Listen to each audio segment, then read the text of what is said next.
Ligte, kamera, aksie. Ons leer agter die skerms.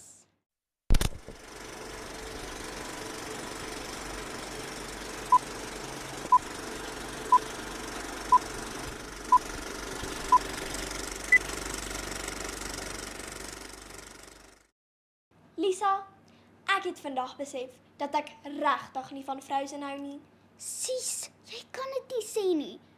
Ek stem saam, maar jy kan dit nie sê nie. Sorry, maar my ma het gesê ek moet altyd die waarheid praat. Dis net 'n sê ding, Kiana.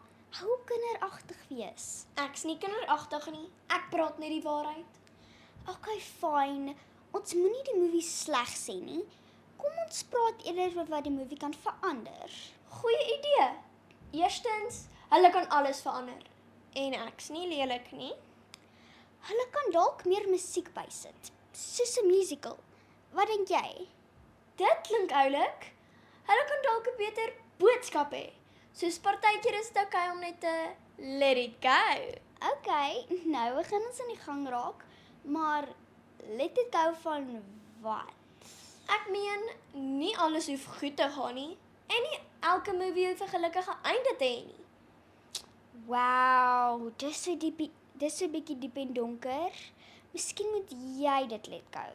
Ek meen, jy het 'n punt, Piet, maar ek wil nie regtig nie. Okay, ons het lekker gepraat oor Frozen. Wat dink jy van die nuwe Moana fliek? Ek het dit nog nie gekyk nie, maar overall hou ek net nie van Moana nie. Ek is so 50-50 oor dit. Ek hou daarvan, maar ook nie. Nie om lelik te wees nie, maar jy lyk nogal soos Moana. Wat het jy nou net gesê? Wil jy hê ek moet dit harder sê? Jy lyk soos Moana. Sst, jy's baie loud. Wel, jy het gevra. In elk geval, hoekom is jy 50-50 oor dit?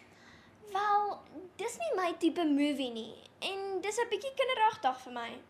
Okay, verstaanbaar. Wat dink jy oor Turning Red? O, my siel, ek love dit. Same. Wie is jou gunsteling karakter? Red, of course. Jy's so boring. Myne is Maran. Hoe is hy jou favourite as jy nie eers sy naam kan reg sê nie? No comment. Okay, wel, ek moet die nuwe Despicable Me gaan kyk. En jy gaan my laat maak. So, ons skakel af. Skakel in volgende keer vir ligte, kamera, aksie. Ons leer agter die skerms.